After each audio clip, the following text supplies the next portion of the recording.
tous, alors aujourd'hui c'est un jour spécial dans notre émission Coupée en 4. Oui, pour une émission toute spéciale. Nous fêtons l'amour. Mais peut-on dire que cela rime réellement avec toujours? Eh bien justement, parlons-en. Dans cette émission, je ne vais pas couper les cheveux en 4, mais je vais faire un shampoing un peu 3 en 1 avec des invités qui vont témoigner d'un parcours de vie, je vous l'assure, des plus décoiffants. Entre amour et haine, confidence et trahison, tout aurait pu basculer entre eux, mais Dieu en avait décidé autrement. Et on se prépare, enfin je me prépare à leur rencontre. On y va. Joli ça. 1, 2, 3, on y va. Hello hello les amis, bienvenue dans notre maison. Je m'appelle Noémie, j'ai 34 ans, je suis agent de service logistique en EHPAD. Je suis alsacienne dans le cœur, mais cela fait 14 ans que je vis dans le territoire de Belfort. Salut les amis, alors moi c'est Jérémy, j'ai 35 ans, je suis chauffeur-livreur dans le pharmaceutique et je suis originaire du territoire de Belfort. Avec Noémie, nous avons la grâce d'élever nos 2 filles, Laurine et Léana. Alors avec Gégé, ça fait maintenant 14 ans qu'on est ensemble et bientôt 5 ans qu'on est mariés. Et d'ailleurs Gégé, à ce propos, il paraît que toi et moi on est super amoureux. Oui, ça, tu parles de maintenant là. Ouais. Parce que ça n'a pas toujours été le cas, n'est-ce pas? Oui, pas qu'un peu. Ouais, c'est vrai, ils ont raison. Il y avait beaucoup de raisons qui font qu'aujourd'hui on ne serait plus ensemble, mais ça c'était sans compter sur la grâce de notre Seigneur et on vous en parlera lors d'une prochaine vidéo. Yes. À tout bientôt. À bientôt. Mais qui sont là?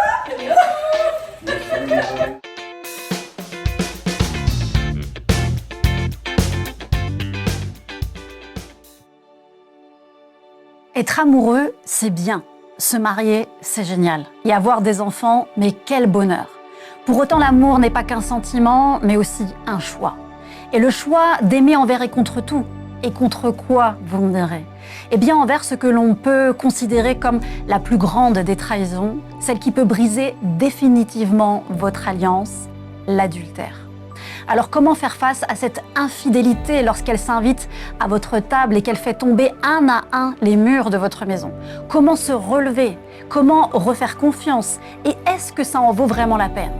Eh bien, c'est ce que nous découvrirons aujourd'hui avec le témoignage de Noémie et Jérémy dans cette nouvelle émission Coupée en 4. Parlons des fruits de l'esprit, du couple. Qui est le plus patient? Je dirais Gégé. moi. Le plus drôle? Ça dépend, mais Moi, bien plus elle. Qui fait à manger? Gégé. Très bien d'ailleurs. Qui fait le ménage? Les deux. Mais, Les deux. Mais Gégé passe l'aspi tous les jours. je dirais un peu plus moi quand même. Qui revient plus facilement vers l'autre après une dispute? Ah, les deux. Les deux maintenant. Aujourd'hui. Qui est le plus attentionné? Ah, ça dépend, je GG. pourrais dire les deux. Qui fait le plus confiance à l'autre? Les deux. Qui est le plus jaloux? Ah, Moi. c'est elle. Qui maîtrise le mieux ses émotions? Gégé. C'est moi. Qui a toujours raison? Moi. Bien évidemment. Et ça c'est La pour question. c'est une certitude. Je veux pas d'histoire après. Je dirais elle.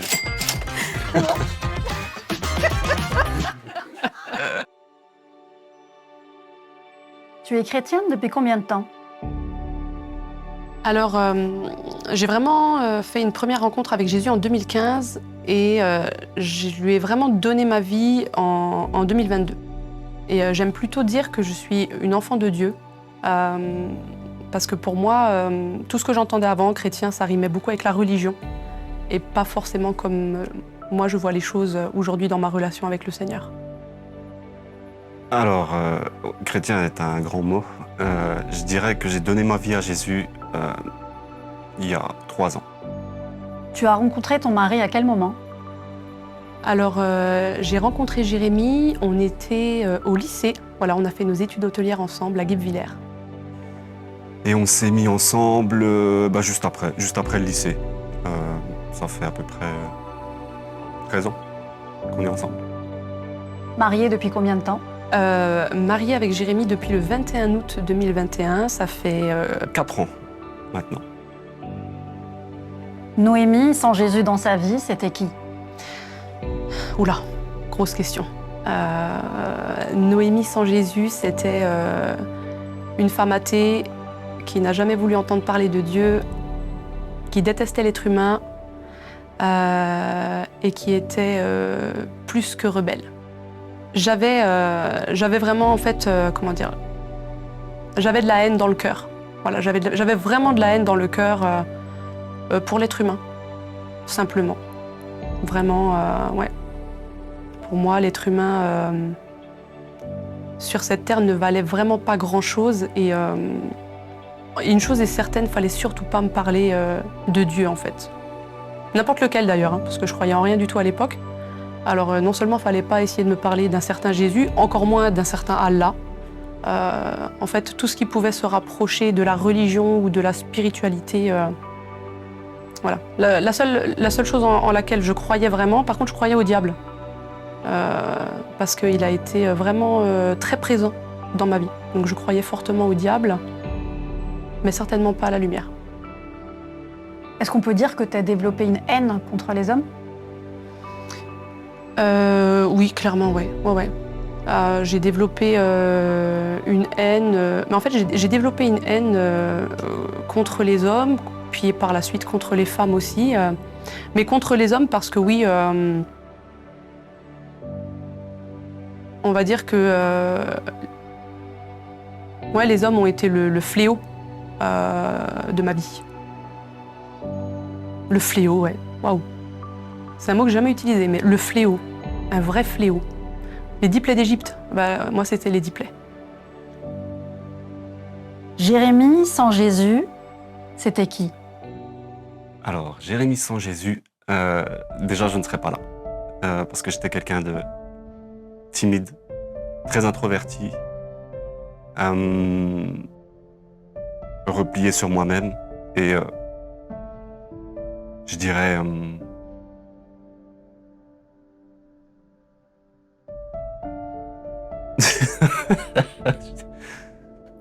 voilà. Jérémie avait des problèmes d'alcool? Ouais, j'avais de gros soucis d'alcool. J'étais très fêtard et ouais, je buvais. J'ai commencé à boire depuis mon plus jeune âge, vers mes 10 ans. J'ai commencé à toucher un petit peu à l'alcool et on va dire que plus les années passaient et plus l'alcool était présent, que ce soit au sein de ma famille ou même dans mes relations, dans mon entourage, des personnes que je côtoyais. Donc oui, c'était très présent. Ça t'a amené à quoi? Bah, ça m'a amené à me renfermer sur moi-même, de plus en plus. On va dire que je buvais. Je buvais quand j'étais jeune pendant mes sorties, on va dire. Avec mes amis, je buvais beaucoup. Et ça a commencé en fait à diminuer quand j'ai rencontré Noémie. Mais l'alcool était toujours présent. Je buvais de moins en moins, mais c'était toujours présent, c'était répétitif. C'était des schémas en fait qui se répétaient et ça m'a mené à faire des choix qui n'étaient pas forcément les bons. Notamment, je suis vite aussi rentré dans la pornographie. J'ai pas été aussi très présent dans ma vie de famille. On va dire que j'ai pris des décisions que je n'aurais pas dû, notamment quand mon épouse a dû avorter notre enfant. Voilà, notre bébé était mort dans son ventre et j'ai préféré aller travailler que d'assumer mon rôle. Donc, ouais, l'alcool m'a fait prendre de mauvais chemins, de mauvaises décisions. Est-ce qu'on peut parler d'alcoolisme? Clairement. Aujourd'hui, ouais, je peux dire que j'étais quelqu'un d'alcoolique. Et j'ai plus honte de le dire, parce que vraiment, le Seigneur a travaillé mon cœur là-dessus. Et m'a délivré aussi de l'alcool. Donc oui, on peut dire que j'étais quelqu'un d'alcoolique. Ouais. Même si, pour moi, je ne me considérais pas comme quelqu'un d'alcoolique. D'ailleurs, forcément, les personnes qui boivent ne se considèrent pas comme des personnes alcooliques. Donc ouais, aujourd'hui, je peux dire que oui, j'étais vraiment alcoolique. Même si ma consommation d'alcool diminuait de jour en jour. Et vous avez vécu ce que de nombreux couples peuvent vivre dans votre couple à tous les deux, c'est l'adultère. Ouais. Ça a duré combien de temps? Alors, on a vécu tous les deux l'adultère, mais simultanément. C'est-à-dire, voilà, j'ai de mon côté vécu l'adultère et Jérémy également. Et sur une période s'étalant de, on va dire, 2 bonnes années en fait, avec des moments simultanés, quoi. Période très compliquée. Période très compliquée. Comment t'as vécu ça? Alors comment j'ai vécu quoi? Comment je vivais en fait mon adultère ou le sien? Le fait de tromper et ensuite d'être trompé. Alors le fait de tromper, il y a 2 choses en fait. Je n'étais pas en paix en fait. Tu es complètement instable quand tu es complètement déjà instable émotionnellement quand tu vis ce genre de choses. Mais au-delà de ça, je n'avais pas conscience de ce qui m'animait et en fait de ce qui me tenait prisonnière. Vraiment. Voilà. Si je devais dire quelque chose dans ce sens, ça serait ça. Parce qu'en fait, on se rend pas compte que finalement, en tout cas, c'est vrai pour mon cas, on ne commet pas. En fait, souvent, on dit « Oh, je commets l'adultère » ou « Je suis allé voir ailleurs à cause de la personne » ou « à cause de lui » ou « à cause d'elle ». Et c'est ce qu'on veut, en fait. On veut se rassurer, en fait. C'est ce qu'on veut se faire croire à soi-même. Mais moi, par la suite, après, le Seigneur m'a révélé que j'étais, en fait... c'est tout ce qu'il y avait à l'intérieur de moi qui était le seul et unique problème. Et pas l'autre, quand bien même l'autre n'est pas parfait. Et comment la vérité est venue au grand jour? Comment c'est venu au grand jour? C'est, je me suis retrouvée en fait à la limite, c'est-à-dire si j'allais plus loin, c'était la mort. Vraiment, sincèrement, si je devais mettre une image, je le dis toujours en plus, mais quand je me revois, c'est... vous imaginez en fait que vous êtes au bord d'une falaise et que en fin de compte, tu sais que si tu fais en fait encore un pas, ben en fait c'est la mort quoi qui t'attend. C'est la mort qui t'attend. Et moi vraiment, j'avais vraiment j'avais ce poids. Parce que le Saint-Esprit commençait déjà à me révéler beaucoup de choses par rapport à moi.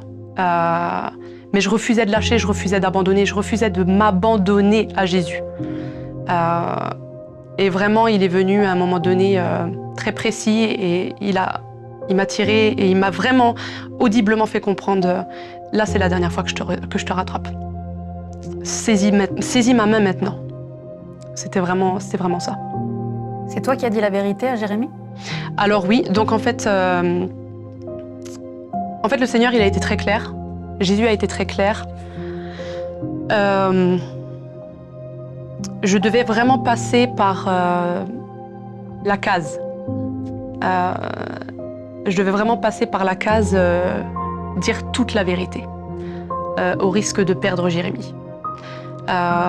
Et c'était d'autant plus difficile que dans ce laps de temps, entre le moment où le Seigneur me parlait et le moment où le Seigneur m'a demandé de tout révéler à Jérémy, le Seigneur m'a aussi révélé par son esprit que j'avais cette blessure d'abandon très profonde, que je savais, mais dont je n'avais pas conscience. Et donc c'était d'autant plus difficile parce que je savais que je pouvais le perdre.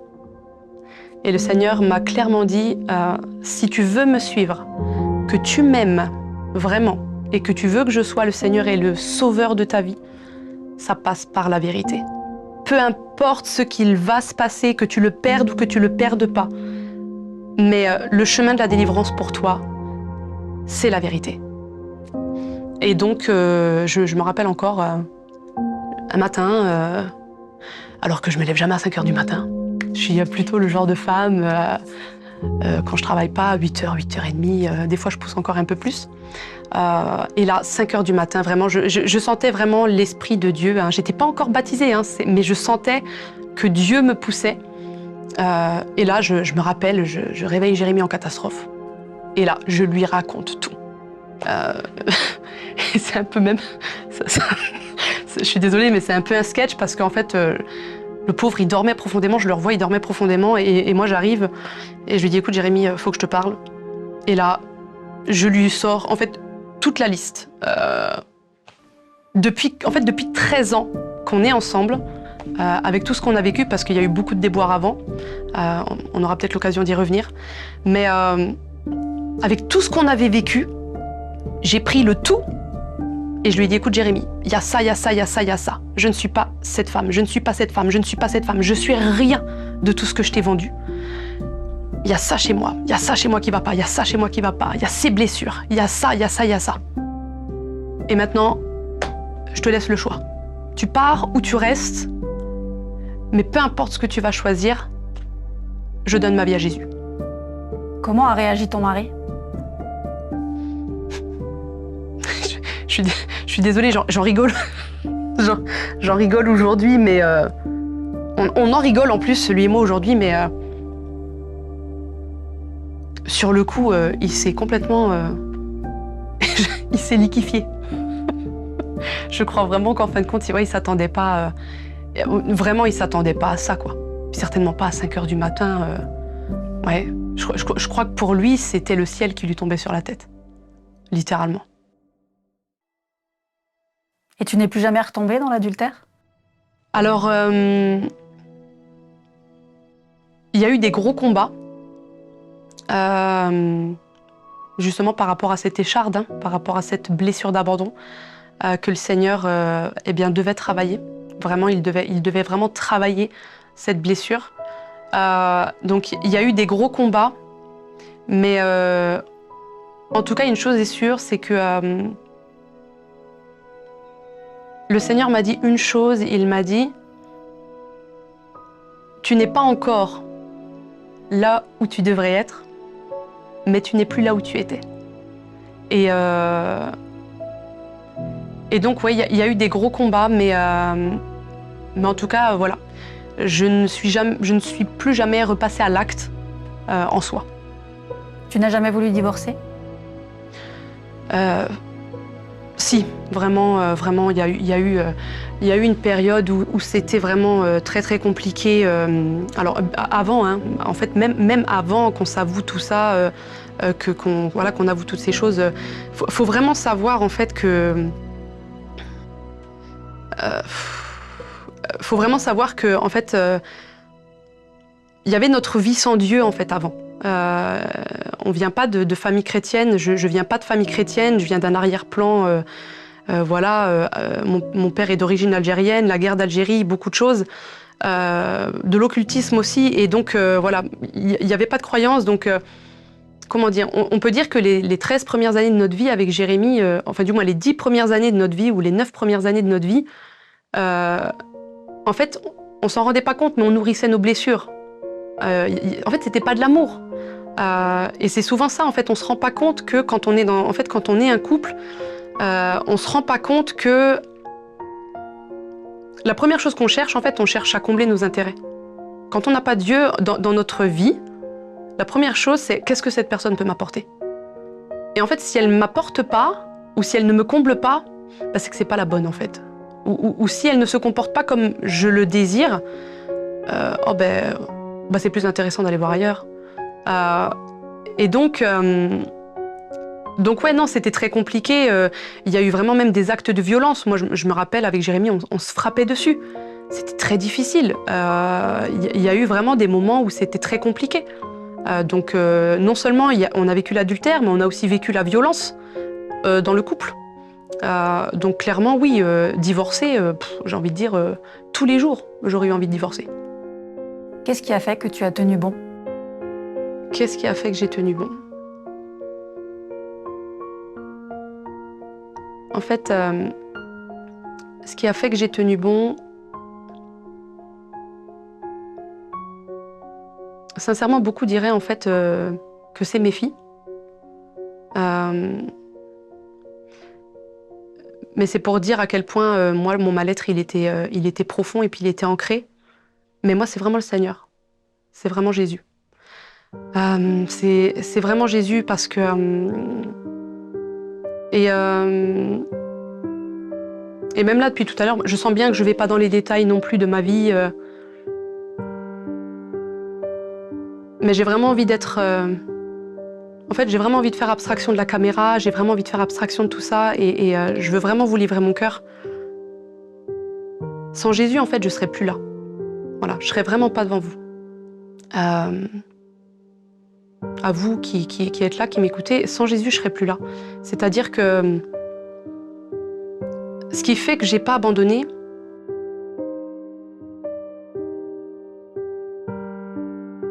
tous les êtres humains sur cette terre m'ont toujours abandonné. D'aussi loin que je me souvienne. Le premier abandon que j'ai vécu, j'avais 5 ans. Ouais, le premier abandon que j'ai vécu, c'est quand ma mère a dû fuir pour sa survie. Et j'ai été séparée d'elle, malgré elle. Hein. Ma mère, je l'aime de tout mon cœur. Et je prie que le Seigneur se révèle à elle. Elle a fait ça pour nous protéger. Et je prie chaque jour que le Seigneur se révèle.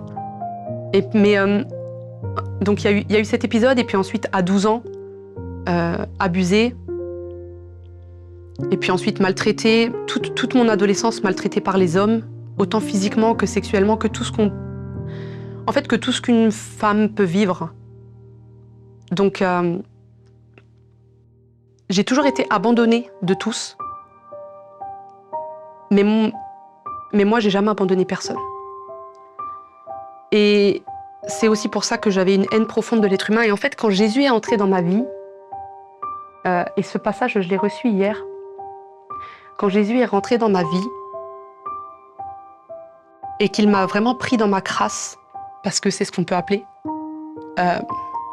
pour moi, j'avais une très mauvaise image de moi, de qui j'étais. Et il m'a donné le passage de Osée 2. Il m'a donné le passage de Osée 2. Et il m'a dit clairement, je te conduirai au désert. J'enlèverai tout ce qu'il y a autour de toi. Et dans ce désert, je te rendrai fidèle. Et dans ce désert, je deviendrai ton fiancé. Et tu me seras fidèle éternellement. Et à cause de ce verset, j'ai pas abandonné.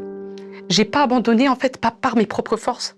En fait, je n'ai jamais abandonné parce que Jésus, lui, ne m'a jamais abandonné. Et je crois que ça fait toute la différence. Et je crois qu'aujourd'hui, n'importe qui pourrait m'abandonner. Mais tant que le Seigneur, lui, ne m'abandonne pas, alors j'ai une paix profonde.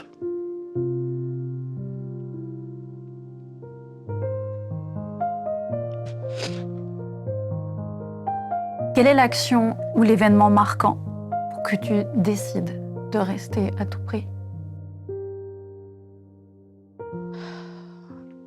Ouais, il y a vraiment... Il y a eu aussi... vraiment, il y a eu mes filles aussi. Parce que l'événement marquant, je crois que c'est ma transformation du jour au lendemain, qui a été spectaculaire et où d'ailleurs toute ma famille a pensé que j'étais tombée dans une secte. Parce que le jour où le Saint-Esprit m'a remplie, ça a été vraiment fulgurant. Et il y a eu vraiment un événement marquant, c'est quand la première fois j'ai vu ma fille Laurine, qui elle a connu l'ancienne version de moi et la version avec le Seigneur. Et qui pour la première fois en fait n'avait plus peur de moi. Ouais. Parce que j'étais une femme très colérique Et pour ainsi dire, je devenais aussi très violente, comme on reproduit le modèle paternel. Donc je commençais en fait, sans le Seigneur, avant que le Seigneur ne me rattrape, je commençais en fait à utiliser le même modèle que moi j'avais vécu. Et je rends gloire à Dieu aujourd'hui parce que j'ai jamais été une maman qui bat ses enfants ou quoi que ce soit. Et ça, c'est une grâce. Mais ouais, quand j'ai vu en fait quand j'ai vu sur le visage de ma fille en fait cette paix, d'avoir vraiment une maman apaisée qui se soigne, et encore une fois pas par elle-même, hein, parce que ce n'est que par la grâce de Dieu que j'en suis là. Le Seigneur en fait m'a clairement dit, l'événement marquant, le Seigneur m'a dit: tu es la Sarah de ta génération. En fait, c'est par toi que je vais tout briser. C'est par toi que je vais arracher tous les schémas qui sont depuis des générations dans ta famille. Et je vais déraciner une à une chaque mauvaise herbe qui sont sur ta route. Et ouais, je suis reconnaissante aujourd'hui parce que mes filles n'auront jamais à subir ce que moi j'ai dû endurer. Aujourd'hui, comment tu définirais ton couple? Aujourd'hui, comment je définirais mon couple?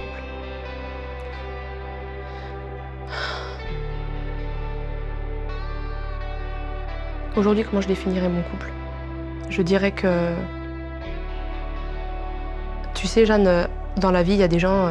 en fait, on utilise tellement d'expressions et on ne se rend pas compte de la profondeur, en fait. Même quand on dit « t'as bâti ta maison sur le roc », des fois, on prononce ces paroles, puis c'est pas forcément vrai, hein. Mais si je dois vraiment définir mon couple aujourd'hui, ouais, c'est ça. Mon couple aujourd'hui, il est réellement bâti sur le roc. Le roc uniquement, et lui seul. Et parce que le Seigneur, en fait, il est venu, mais non seulement il est venu, et en fait, il a enlevé pierre après pierre, après pierre, après pierre. Il a tout arraché. Ça a été douloureux, ça a été un processus. Il me faudrait d'ailleurs des semaines, des jours pour vous raconter tout, mais ça a été des combats à genoux, des hurlements de cœur dans mon salon, à genoux, en larmes. Et il est venu, il a arraché, il a arraché, il a arraché, jusqu'à temps que tout soit en fait plat. C'est-à-dire, il n'y a plus rien, le désert. Et là, en fait, il a vraiment travaillé. Il a travaillé, il a travaillé. Et en fait, pierre après pierre, il a reposé. Il a reposé par des révélations, par des rémas, par des prises de conscience, par tellement de choses. Et surtout, il s'est assuré d'une chose, c'est qu'il soit en première position dans mon cœur. Parce que tout le monde avait sa place dans mon cœur, sauf lui. Ça, c'est une certitude. Et donc, il fallait qu'il détrône tout le monde. Et je crois aussi, d'ailleurs, que des fois, Dieu permet qu'il y ait des choses douloureuses qui arrivent. Non pas pour qu'on déteste les gens, en fait, qui sont en face ou qui nous font du mal. Mais il permet que les gens nous fassent du mal pour justement les détrôner. Parce qu'ils sont à la mauvaise place. Et pour moi, Jérémie, il était clairement à la mauvaise place dans ma vie. Et en fait, jamais notre couple aurait pu survivre si Dieu ne l'avait pas détrôné de mon cœur. Et ça, je pense que lui pourra vous en parler mieux que moi. Qu'aimerais-tu dire adieu vis-à-vis de ce que tu as vécu? Je suis désolée, je vais pleurer, mais je peux rien lui dire. Je peux même pas lui dire merci. Je peux pas lui dire merci. Je suis désolée, hein, c'est des larmes du cœur parce que même merci en fait ne suffirait pas. En fait, même là aujourd'hui, mourir devant. Je suis désolée, j'ai quelque chose qui me vient là, mais vous savez, on dit que Pierre, il a été crucifié et qu'il a demandé à être crucifié la tête en bas parce qu'il n'était pas digne. Moi, je pourrais même crucifier la tête en bas, ça serait pas assez. Et quand je dis ça, c'est pour montrer la profondeur de ce qu'il est venu guérir, en fait. Du miracle qu'il a fait dans ma vie. Parce que c'est clairement un miracle. Aujourd'hui, je pense vraiment que je serais entre 4 planches sans lui. Je serais plus là. Et vos enfants dans tout ça? Nos filles dans tout ça. Je dirais que en fait, il y a deux choses. C'est que ma grande, notre grande Laurine, donc elle a vu l'avant-après. Je dirais qu'il y a comment dire, il y a des blessures qui malheureusement sont là. Mais j'ai vraiment pleine confiance en Jésus pour qu'en son temps aussi, il vienne guérir ce qu'il y a à guérir. Il y a eu un grand bouleversement aussi vis-à-vis de Laurine. Il y a eu des temps d'échange, des moments de grand pardon. Et d'ailleurs, ça, j'aimerais aussi le dire, parce que c'est aussi ce que le Saint-Esprit nous demande, c'est notre rôle aussi en tant que parents. En tout cas, moi, c'est ce que Dieu m'a demandé de faire en tant que maman. Parce que souvent, on est l'autorité, on est l'adulte, mais on ne se rend pas compte à quel point les adultes font énormément de mal aux enfants.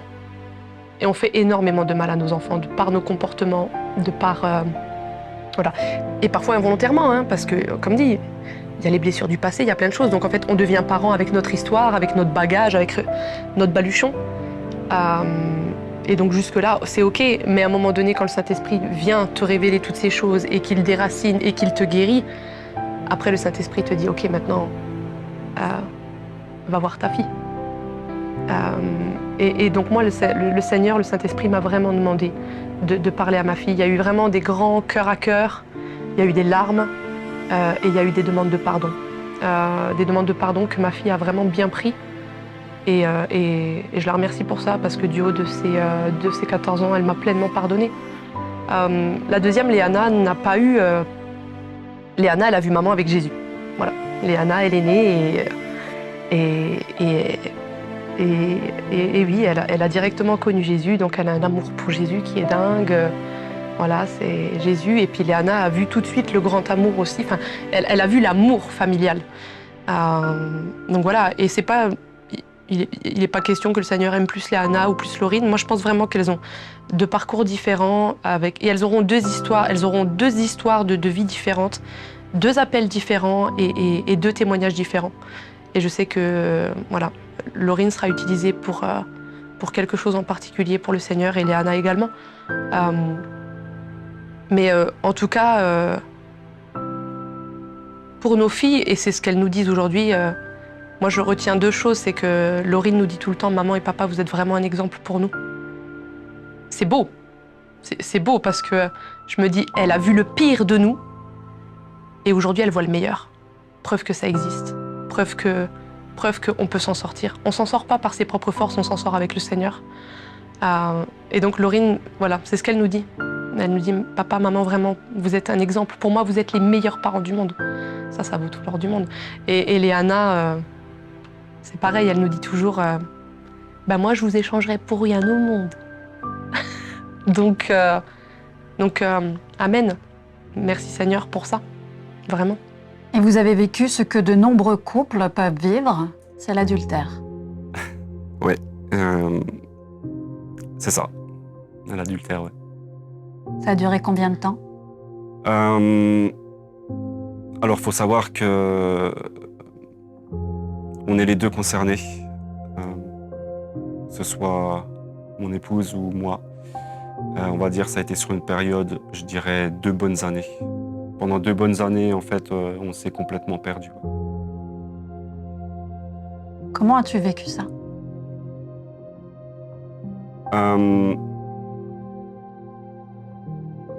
Alors, comment je l'ai vécu? Mon adultère. Comment tu as vécu la situation en tant que telle, dans votre relation? en fait, dans cette période-là, on est complètement perdu. Et je pense que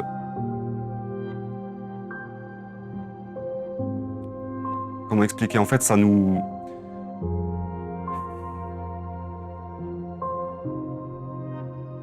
On pense être fort. On pense que rien ne peut nous arriver. Mais d'un autre côté, on s'en sent complètement nul, complètement honteux. Mais c'est comme si quelque chose était plus fort que nous, plus fort que soi. Et en fait, cet engrenage, on tombe dans cet engrenage et je pense qu'on veut s'en sortir, on essaye de s'en sortir, mais on se rend compte qu'on n'y arrive pas. Et on reste dans ce cercle jusqu'à ce que tout s'arrête. Et comment la vérité est venue au grand jour? Alors, de mon côté, c'est elle qui l'a découvert. J'étais en fait dans cette situation où je ne savais pas comment lui dire et je n'avais pas la force, je n'avais pas le courage. Et en fait, je remercie Dieu aujourd'hui voilà, qu'elle ait pu découvrir toutes ces choses. Parce qu'en fait, j'étais tellement centré sur... j'étais complètement incapable de me sortir de cette situation. Et je pense que Dieu le savait. Et qu'il a dû stopper, en fait. Il a dû le stopper net. Parce que je pense que oui, j'aurais pu tout envoyer balader. Et c'est pas du tout ce que je voulais. Vraiment. C'est pas du tout ce que je voulais. Et quand Noémie, en fait, elle l'a découvert, ça a été comme un soulagement pour moi. Un soulagement au fond de moi-même, mais derrière, ça a été très compliqué. En sachant que tu as été trompé le premier, est-ce qu'on pourrait parler d'un adultère de vengeance? Alors, je me suis posé la question si justement c'était pour me venger. Et ce qui est dingue, c'est que jamais je me serais dit une seule fois que j'allais tromper dans ma vie. Et quand ça m'est arrivé, c'est comme si en fait ce qui s'était passé en fait donc avec Noémie, c'est comme si en fait mon orgueil avait pris le dessus. Et je me sentais en fait tellement fort. Vous savez, j'ai cette image du pharisien qui est à genoux et qui dit « Pitié, pitié, aidez-moi ». Et il y a le pharisien à côté qui dit « Moi, je sais tout ». Enfin, je sais plus trop exactement ce qu'il dit. Et moi, j'étais cet homme debout avec cet orgueil bien au-dessus de tout, et je me suis pris le mur et Dieu m'a mis à genoux. Comment a réagi Noémie? Comment elle a réagi sur le moment, ça a été dur pour elle. Mais ce qui a été incroyable, c'est que... Et c'est ça qui m'a...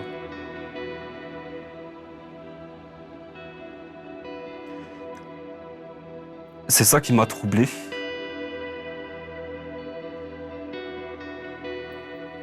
Parce que Noémie, elle s'est mise à genoux. Et elle a prié pour moi. Et c'est là que je me dis qu'à ce moment-là,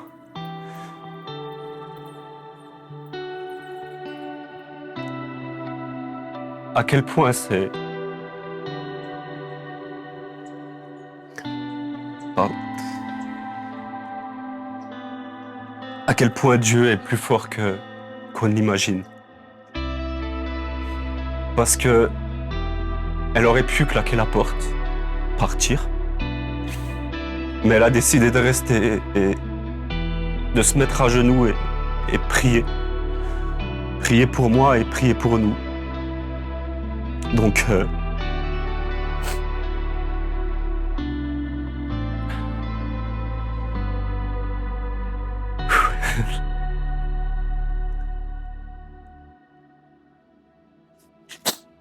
ouais.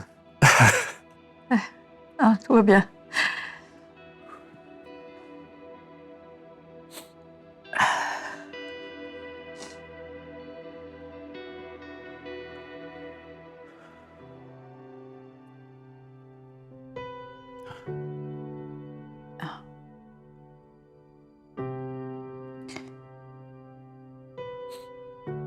Comment as-tu fait pour redonner confiance et qu'elle ait à nouveau confiance en toi?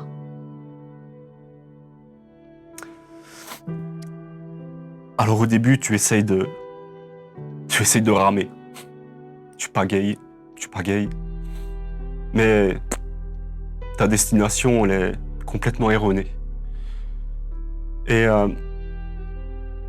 je pense que tu as beau tout faire, mais de toi-même, tu peux pas. Et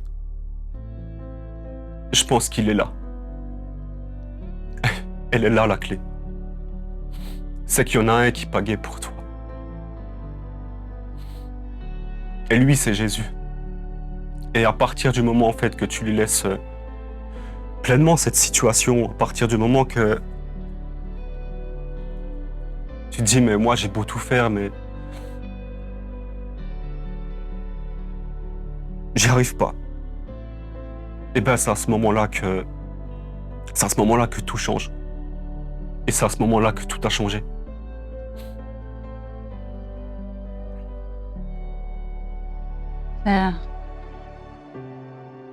Tu n'as jamais voulu divorcer? Le divorce, oulala, je crois que je ne compte plus le nombre de fois qu'on se l'est dit.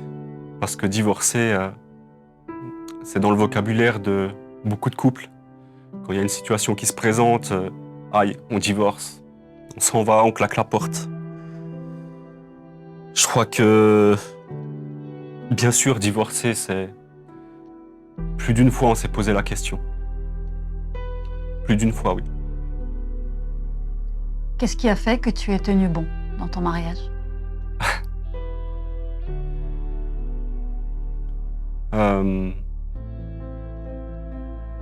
Qu'est-ce qui a fait? Pour être honnête, alors mes enfants m'ont beaucoup aidé, mes filles m'ont beaucoup aidé dans ces moments-là, parce que c'est vrai que elles en pâtissent derrière. Et je crois que le nombre de fois qu'elles nous ont vus se disputer, s'engueuler, nous crier dessus, le nombre de fois où elles ont pleuré, je calcule même plus et je pense que oui, là. Ce qui a fait que, voilà, ma raison principale, ouais, je pense que c'est mes filles.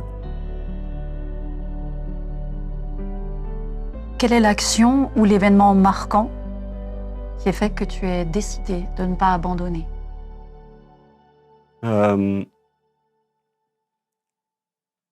Quand j'ai vu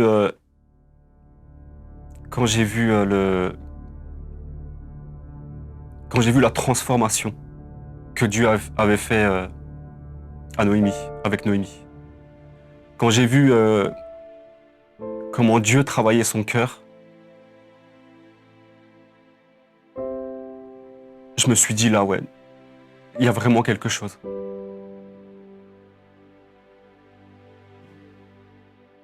Aujourd'hui, comment tu définirais ton couple? Je dirais qu'aujourd'hui, je dirais que déjà on a été sauvés par grâce. Et je dirais même que on est les plus heureux du monde. même si nos chemins n'ont pas commencé comme on l'aurait voulu. Mais ouais, aujourd'hui, ouais, je peux le dire. On est le plus heureux du monde. Ouais. Qu'aimerais-tu dire à Dieu vis-à-vis de ce que tu as vécu?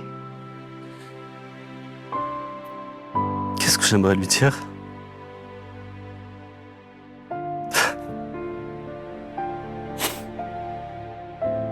Même le mot merci n'est pas assez fort.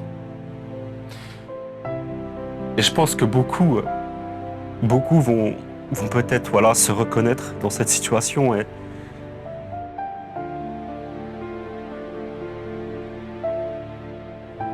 je me dis que ouais, tout est possible. Tout est possible et je pense que même vous qui écoutez, vous savez même pas quel mot utiliser. Un simple merci serait trop peu, mais tellement peu.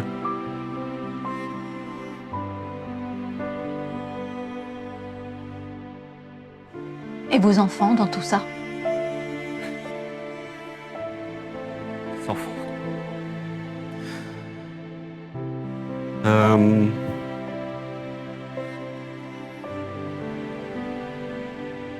Je pense que on les a déçus plus d'une fois. Je compte pas le nombre de fois qu'elles ont dû pleurer avec tout ce qu'on a traversé parce que c'était les premières concernées. Vous savez, quand on fait ce genre de choses, on n'a pas forcément conscience de l'impact que ça va donner dans notre vie de famille. Et on oublie beaucoup de fois leur cœur. Et parce que oui, on est parents, donc on a cette autorité, on se sent puissant. Mais eux, dans tout ça, c'est les premiers à en souffrir. Ouais, c'est les premiers à en souffrir. Je vous raconte même pas le nombre de fois où on leur a demandé pardon pour nos comportements et je pense que c'est la première des choses à faire, ouais, c'est de leur demander pardon. Et ensuite, les accompagner et leur montrer que tout est possible. Que tout est possible. Ouais, que tout est possible. Moi, je m'appelle Laurine, j'ai 14 ans. Je suis la fille de Noémie et Jérémy. Je suis au collège de Belfort. Tu as connu ta maman avant qu'elle rencontre Jésus. C'était comment pour toi avant? Oui, c'est vrai, j'ai connu ma maman avant Jésus.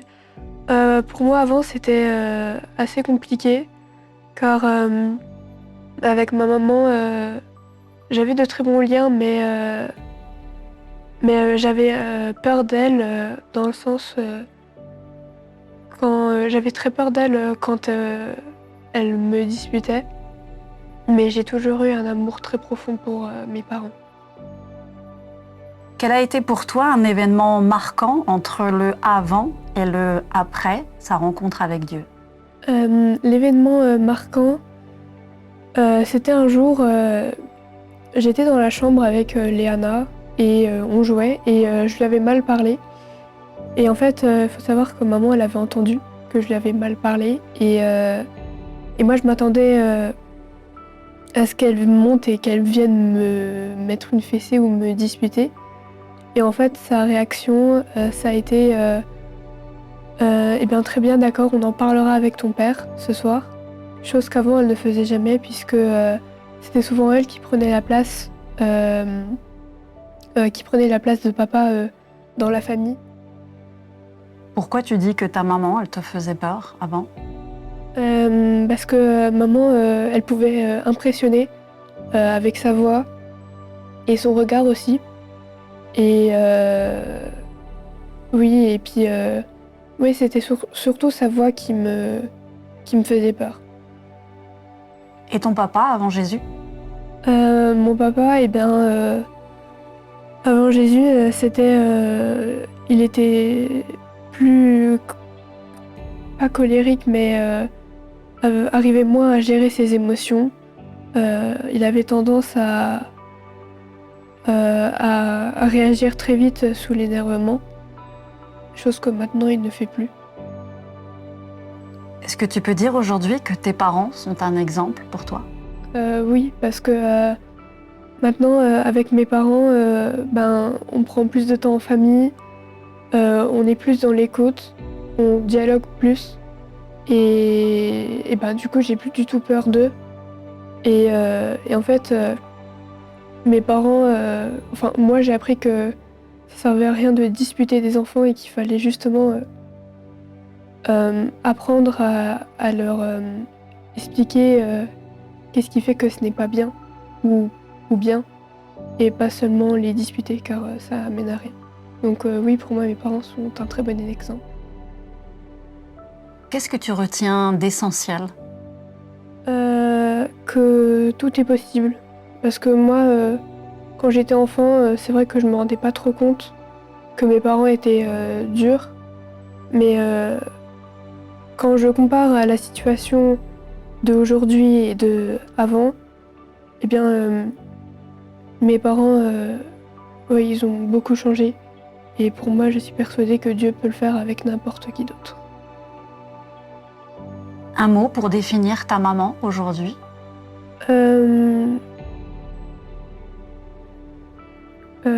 Amour. Voilà.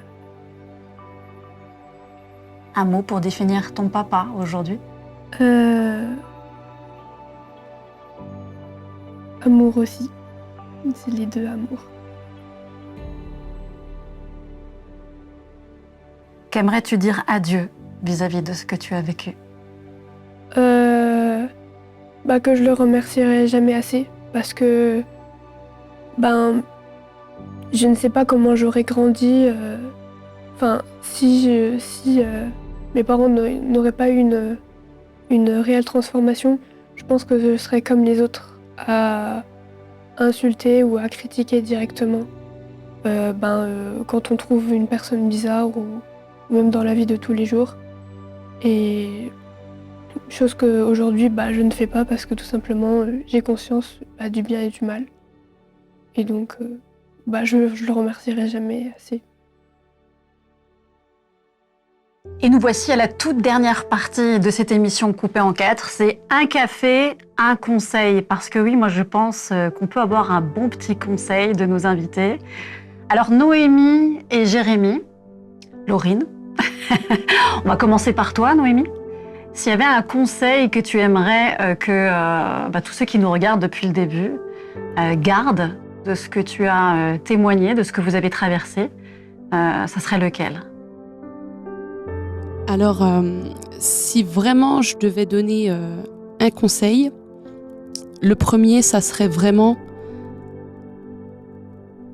ne tentez pas de vouloir contrôler une situation que vous ne pouvez pas contrôler par vos forces. Et j'aimerais vraiment dire que dans le cadre de l'adultère, que ce soit en matière de pardon, que ce soit en matière de pouvoir redonner la confiance, c'est vraiment, en fait, faut bien comprendre, et ça vraiment, j'aimerais vraiment le dire à tous ceux qui nous regardent. En fait, ce n'est pas des choses qu'on fait naturellement. En fait, c'est pas dans notre nature humaine. L'humain, sans Dieu dans son cœur, c'est œil pour œil, dent pour dent. Tu m'as blessé, t'as blessé mon ego, et puis souvent c'est « je suis qui moi pour que tu me fasses ça ?»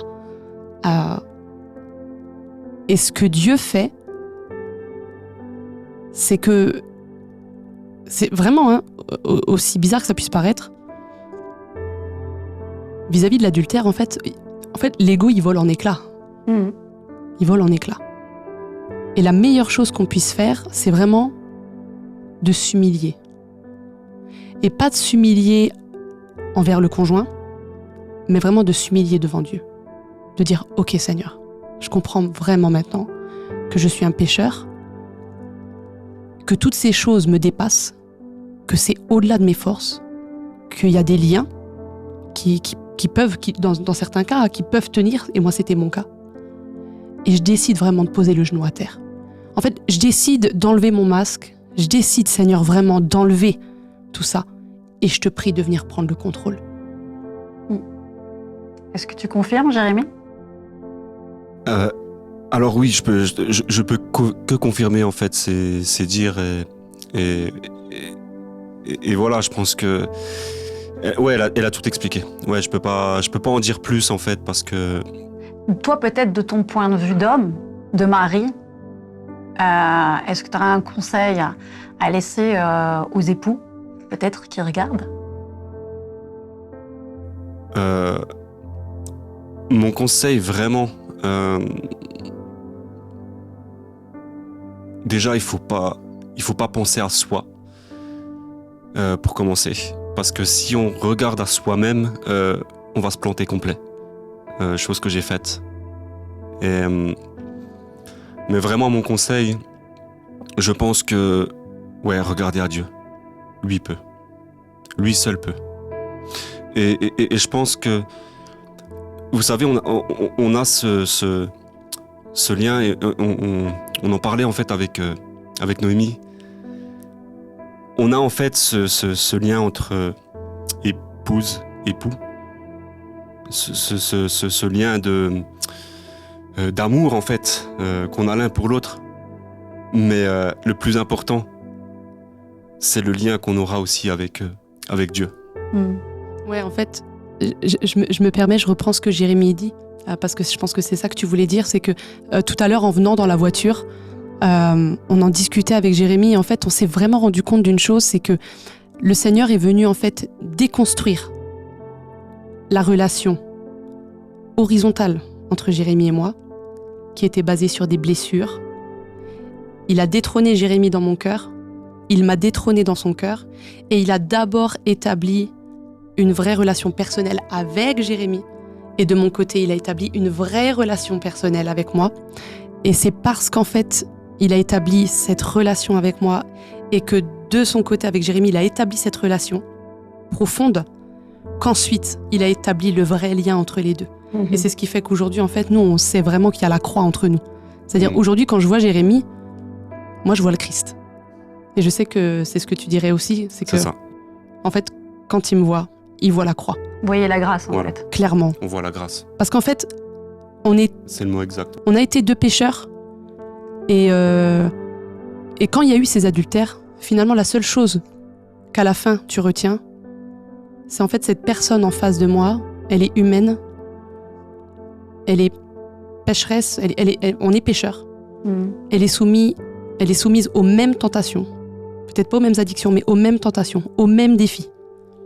Et ce que Dieu vraiment nous appelle à faire, c'est ce que lui a fait avec nous, en fait. La grâce imméritée. Ouais. Et quand vraiment Dieu te permet de faire ça dans le couple, alors là, on peut vraiment parler d'être des disciples, parce que l'Église, elle commence vraiment au sein. Et puis de devenir inébranlable dans le couple aussi. C'est ça. Ouais. Et j'ai envie de me tourner aussi vers Laurine. Laurine, toi, de ton point de vue de jeune fille qui a vu la transformation, qui a vu aussi tout ce qui s'est passé au sein de tes parents, si tu dois t'adresser peut-être à des jeunes, des enfants aussi, qui voient leurs parents dans des conditions compliquées de vie de couple, familiale, qu'est-ce que tu aimerais leur dire à ces jeunes ? Qu'il faut pas abandonner et que c'est juste une tempête. Je dirais ça comme ça, une tempête. Et que peut-être que dans le moment même, on peut pas parler à ses parents parce que justement, ils sont en train de se disputer. Mais on peut en parler, on peut parler à quelqu'un qui nous écoute et à tout moment, et il peut agir à tout moment. Merci Laurine. Merci à vous trois. Léana, tu nous fais ton petit cœur ? C'est impressionnant. Merci en tous les cas pour votre témoignage, pour votre authenticité, vraiment d'avoir été comme vous avez été, tel que vous êtes. Moi, je vous connais un peu et franchement, je sais que vous êtes vrai. Donc merci pour ça. Je pense que ça a fait du bien à tous ceux qui nous ont regardés. Et si effectivement ça a été le cas pour vous, si vous vous êtes reconnu, si ça vous a touché, si ça vous a parlé, n'hésitez pas à nous laisser non seulement un commentaire, à liker la vidéo, à la partager aussi autour de vous. Vous pouvez également vous abonner à la chaîne YouTube Coupée en 4, bien évidemment. Et puis, n'oubliez pas de vous rendre la prochaine fois aussi pour une prochaine émission avec un nouveau témoignage, un nouvel invité et encore une fois, un parcours de vie incroyable avec Dieu. À très bientôt. Bye bye. On dit au revoir. Bye bye. Au revoir.